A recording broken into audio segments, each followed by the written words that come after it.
మీరందరూ తీర్మానం చేయండి, వద్దు ఈ ప్రాజెక్ట్ ఆపేద్దామంటే I don't have any issues. మీ అందరికి ఇష్టం లేని అభివృద్ధి నేను ఎందుకు చేస్తాను?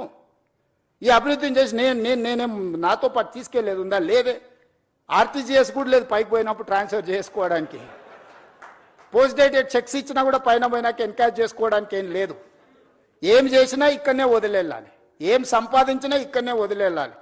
మీరు అందరు ఎవరన్నా ఏమన్నా ఫెసిలిటీ ఉంది భవిష్యత్తులో వస్తుంది అనుకుంటారేమో. చంద్రమండలం పోవడానికి అవకాశం ఉంది కాబట్టి సంపాదించింది పైకి పోయినప్పుడు ఆర్టీజీఎస్ కింద బదిలీ చేసుకోవచ్చు అని.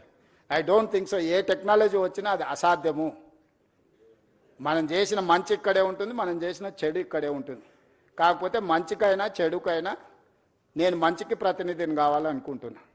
రెండు మంచి పనులు చేయడం ద్వారా ఈ సమాజానికి ఉపయోగపడితే నాకు ఇచ్చిన అవకాశాన్ని సార్థకత చేకూరుతుంది అని యంగ్ ఏజ్లో ఒక వ్యవసాయ కుటుంబం నుంచి గ్రామీణ ప్రాంతంలో నుంచి చదువుకొని వచ్చిన నాకు ప్రజలు ఇంత ఒక గొప్ప అవకాశాన్ని ఇచ్చారు. తెలంగాణ రాష్ట్రానికి 2వ ముఖ్యమంత్రిగా. చాలామందికి రాజకీయాలలో ఉండే వాళ్ళకి సర్పంచ్ నుంచి పార్లమెంట్ వరకు ఉన్న ప్రతి ఒక్కరికి ఒక ఆలోచన ఉంటుంది, ఒక్కసారైనా ముఖ్యమంత్రి అయితే బాగుండని. కానీ నాకు దేవుడు 2వ ముఖ్యమంత్రిగా అవకాశం ఇచ్చిండు. 2 సంవత్సరాల 3 నెలలు చాలా మంచిగా పూర్తి చేసిన, ప్రణాళికలు సిద్ధం చేసిన.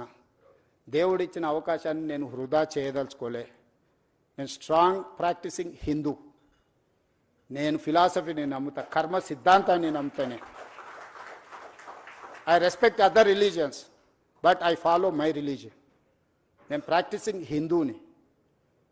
ప్రాక్టీసింగ్ హిందూ అని అంటే కర్మ సిద్ధాంతాన్ని, మంచిని మంచు చెడుని చెడు అనడమే ప్రాక్టీసింగ్ హిందూ యొక్క లక్షణం.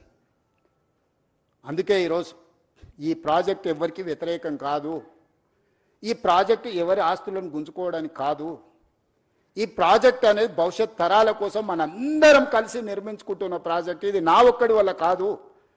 ఇలా పవర్ పాయింట్ ప్రజెంటేషన్ చేయడానికి ఎన్నో రాత్రులు, ఎన్నో గంటలు, ఎంతో మంది ప్రయత్నం చేస్తే ఆ డీటెయిల్ ప్రాజెక్ట్ రిపోర్ట్ ఈరోజు సిద్ధం చేసినాము. దీన్ని ముందుకు తీసుకెళ్లాలంటే కూడా ఆర్థికంగా అన్ని రకాలుగా మీరందరూ సహకరిస్తేనే ఇది సాధ్యమవుతుంది.